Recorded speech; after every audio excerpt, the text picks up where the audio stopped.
everyone, and welcome to English Pod. My name is Marco. My name is Catherine, and today we're talking about sports and outdoor activities. That's right. We are taking a look at a lot of different adventure sports. So they're not just regular sports like tennis or soccer.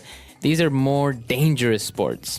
That's right. So adventure sports is the topic. This is intermediate level. Let's check out the dialogue, and we'll be back in a moment.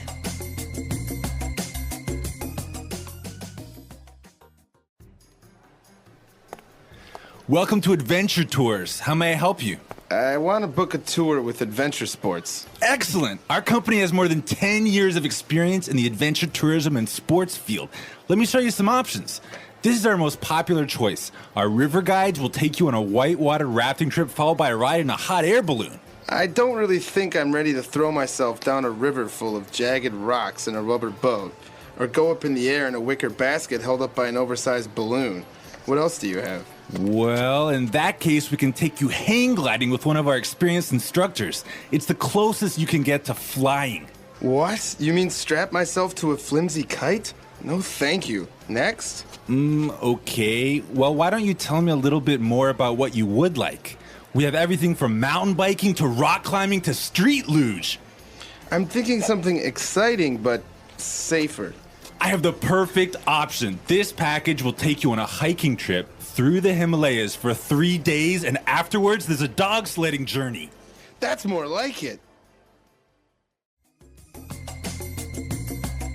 All right, we're back. So obviously this tour agency or tour operator has a lot of different options, a lot of them exciting. So why don't we take a look at some of those on Language Takeaway. Language takeaway. So the first one has to do with water. This is called whitewater rafting.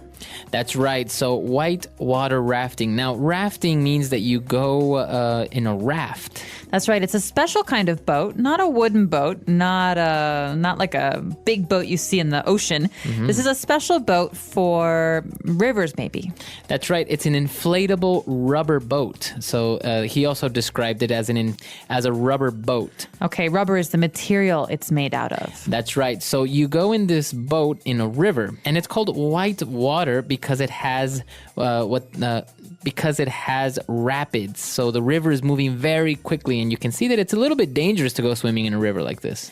That's right. So when the water goes really fast, or when it hits some rocks, the color changes from being blue or brown to white, and that's why it's whitewater rafting. That's right. It's very, very scary and very dangerous. That's right, but very exciting. So that's considered an adventure sport. And then the trip was followed by a ride in a hot air balloon. Well, everyone's seen balloons before. Sometimes we give children balloons at the fair or maybe for their birthday. Mm-hmm. Balloons are basically rubber filled with air. Mm-hmm. But a hot air balloon is a very special kind of mode of transportation, actually. You can travel in a hot air balloon. That's right. It's a big, big balloon that has a basket under it. And the person actually described it as a wicker basket. A wicker is the material that's used in the basket, right? That's right. You can have wicker furniture, like wicker chairs. It's just a way to basically make furniture out of this kind of bark or natural material. Mm-hmm. So a hot air balloon is a very big balloon, and it's filled with hot air, usually by some sort of fire that's under it. And because it's filled with hot air, it goes up in the air. And as you say, you can use it as transportation, maybe to go very long distances carried by the wind, because there's no real way of giving it direction, or just for fun. That's right. It's another dangerous but less dangerous kind of sport. But after that, we actually have one that I think you have some experience with. It's called hang gliding. That's right. Hang gliding it's another type of sport, also a type of flying sport. And basically, you get on a hang glider. Okay, so if you've seen this before, you'll know that it looks like someone is wearing wings. That's right. It's a big kite that you wear. It's a big kite. It kind of looks like a triangle, like a kite, and you fly in it. So it has no motor. It has not like the hot air balloon. It has no fire. So you just basically glide. You just sail through the air, the atmosphere. Sounds very peaceful. It is. But they say that you should go with an instructor. So what kind of instructor does this tour company offer? That's right. The tour operator talked about taking you on a hang glider trip with one of our experienced instructors. So experienced is the key word here. You want someone who has done this many times before, someone who knows what they are doing. That's right. So an experienced instructor is a person that has, as you say, a lot of experience or is a professional. So that's an experienced instructor. Right. You could even say, I want to take flying lessons with an experienced pilot. Right. Or you can even talk about maybe a chef. He is a very experienced chef. He's been a chef for a long time. That's right. So hang gliding. And our final sport, very exciting as well. We are going dog sledding. Okay, so this is basically a winter sport or a sport that you do in snowy places. You stand or sit on a sled and a team of dogs, so that means many dogs, pull you across the snow. That's right. So you go on a sled, which is basically usually made out of plastic or wood, and this is to go on top of the snow. And as you say, a team of dogs pull you. I think you can see this in movies. This is kind of like the mode of transportation in places where there are no roads. There are no other ways of getting places that you just get pulled by dogs. Like Alaska or the Arctic Circle, somewhere very, very far north. Exactly. So a lot of great adventure sports, very exciting. I think it's time for us to listen to the dialogue again. And we'll be back in a bit with Language Takeaway Part 2. Welcome to Adventure Tours. How may I help you? I want to book a tour with adventure sports. Excellent. Our company has more than 10 years of experience in the adventure tourism and sports field. Let me show you some options. This is our most popular choice. Our river guides will take you on a whitewater rafting trip followed by a ride in a hot air balloon. I don't really think I'm ready to throw myself down a river full of jagged rocks in a rubber boat, or go up in the air in a wicker basket held up by an oversized balloon. What else do you have? Well, in that case, we can take you hang gliding with one of our experienced instructors. It's the closest you can get to flying. What? You mean strap myself to a flimsy kite? No, thank you. Next? Okay. Well, why don't you tell me a little bit more about what you would like? We have everything from mountain biking to rock climbing to street luge.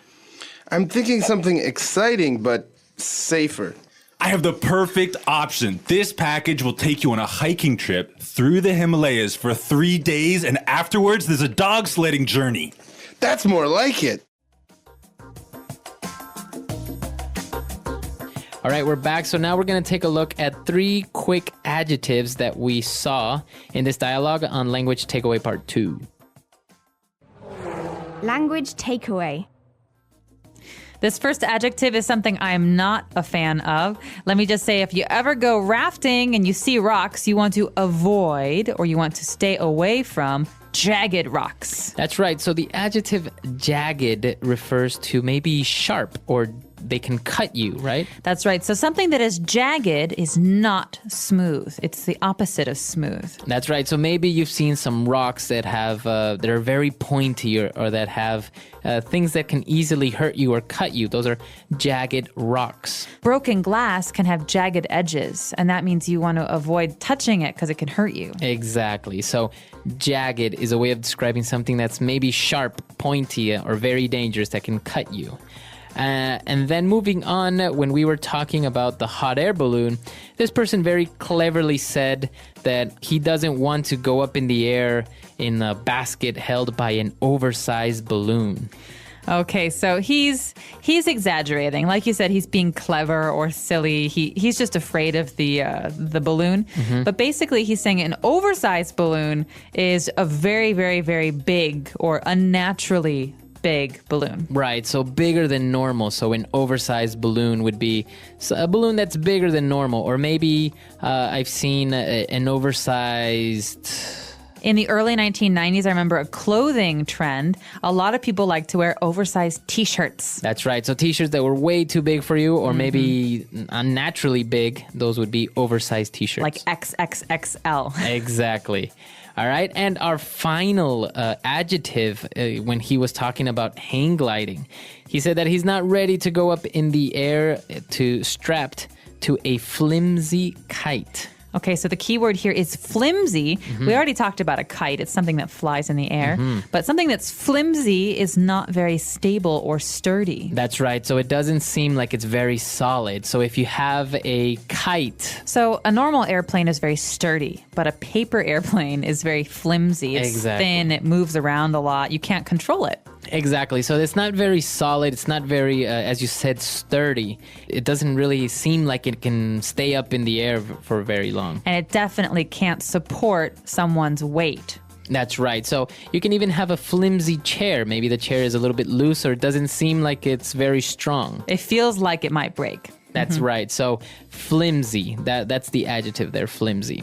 So that's all the adjectives we have for you today. Why don't we listen to the dialogue quickly one last time, and we'll be back to talk a little bit more.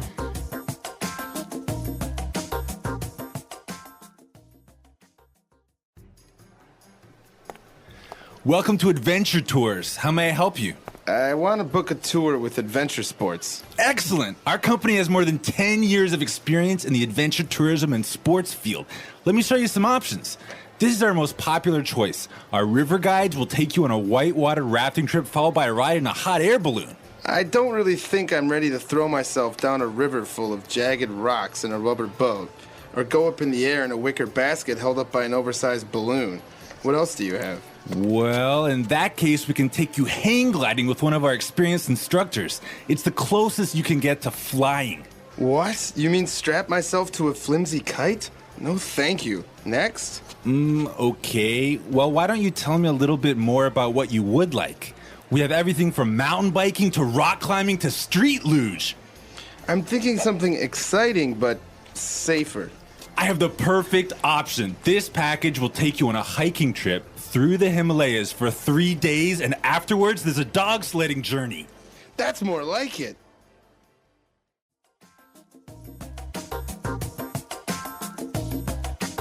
Okay, so Marco, I know this is one of your favorite areas, adventure sports. You're a lot more daring than I am because I wouldn't do many of these things, but what have you done? I've actually haven't been in a hot air balloon. I don't really think that's very exciting. It does seem kind of boring. Yeah, you don't really go very fast. And I've never done a street luge, which is an interesting sport, although it is pretty dangerous. It's basically, you're kind of riding on a type of skateboard, right? Yeah, basically it's a big skateboard and you lie down on it, your feet go down and your head is back. You're on your back and you go downhill really fast. This is actually an Olympic sport and it's simply called luge. And you can see this with those big icy tracks that they have, and they go downhill and they slide down on a bobsled. Or luge would actually be the same thing, but just one or two people on some type of like skateboard looking thing. Basically, it's open.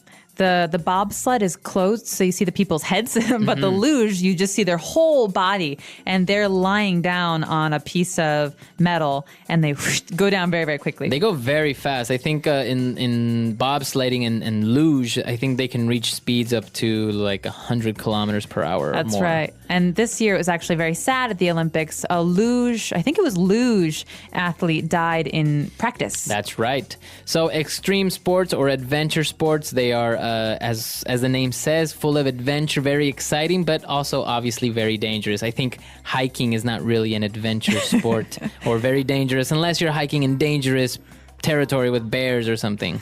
Possible. Well, maybe you guys should let us know, what kind of sports do you do? Do you enjoy adventure sports? Our website is englishpod.com. All right, we'll see everyone there. Bye.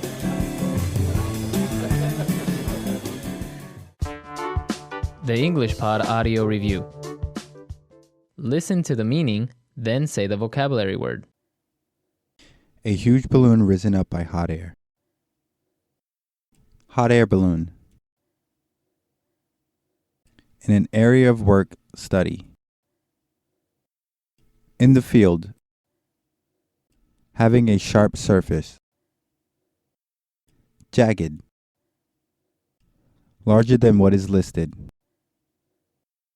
Oversize. if something said earlier is true. In that case, gliding in a hang glider. Hang gliding. The easiest way, the most likely thing. The closest thing you can get to. Ride a bicycle designed for riding in mountainous. Mountain biking.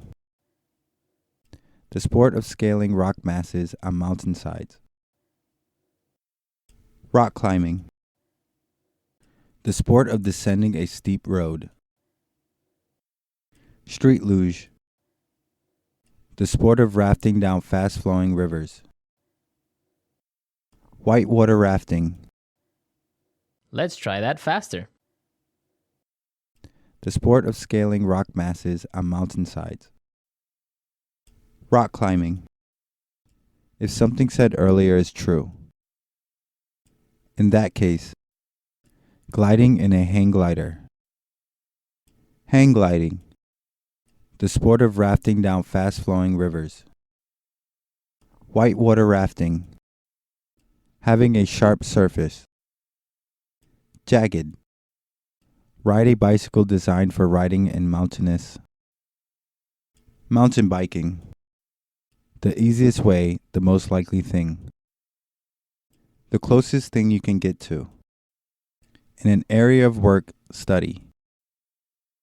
In the field. A huge balloon risen up by hot air. Hot air balloon. The sport of descending a steep road. Street luge. Larger than what is listed. Oversize. Now say the word and hear it in a sentence. In the field.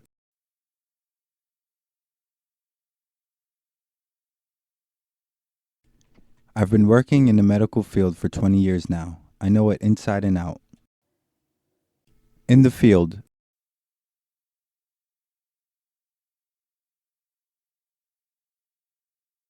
He's only worked in the field for less than a year, so I have no idea why they hired him as the new supervisor. In the field.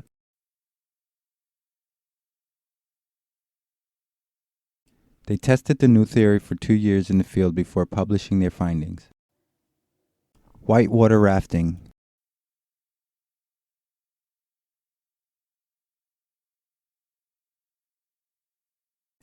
I clung to the sides of the raft as we headed for the rapids and silently wished I had never signed up for whitewater rafting.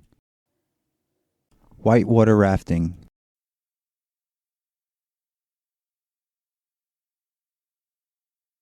She has whitewater rafted many, many times before, so you should trust her to get through the journey safely. Whitewater rafting.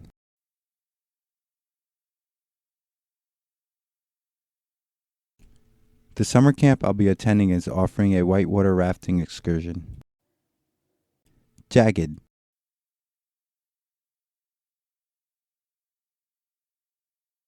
I clung to the bridge as I looked down at the jagged rocks hundreds of feet beneath me. Jagged.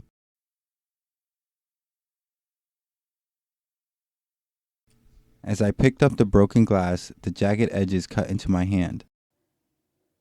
Jagged. The tailor began to cut off the jagged edges of the piece of fabric. Oversize. The oversized coat engulfed me. Oversize. I began to fall asleep in the oversized armchair. Oversize.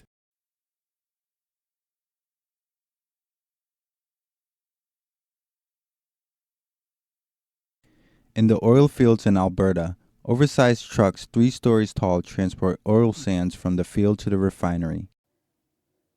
The closest thing you can get to.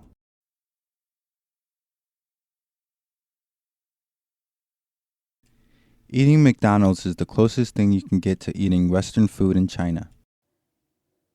The closest thing you can get to.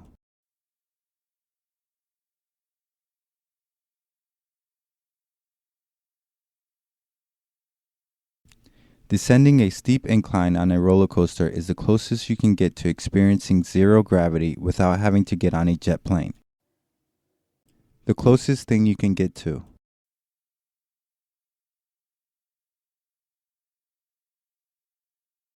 Driving this car is the closest I can get to riding in luxury for under 30 grand.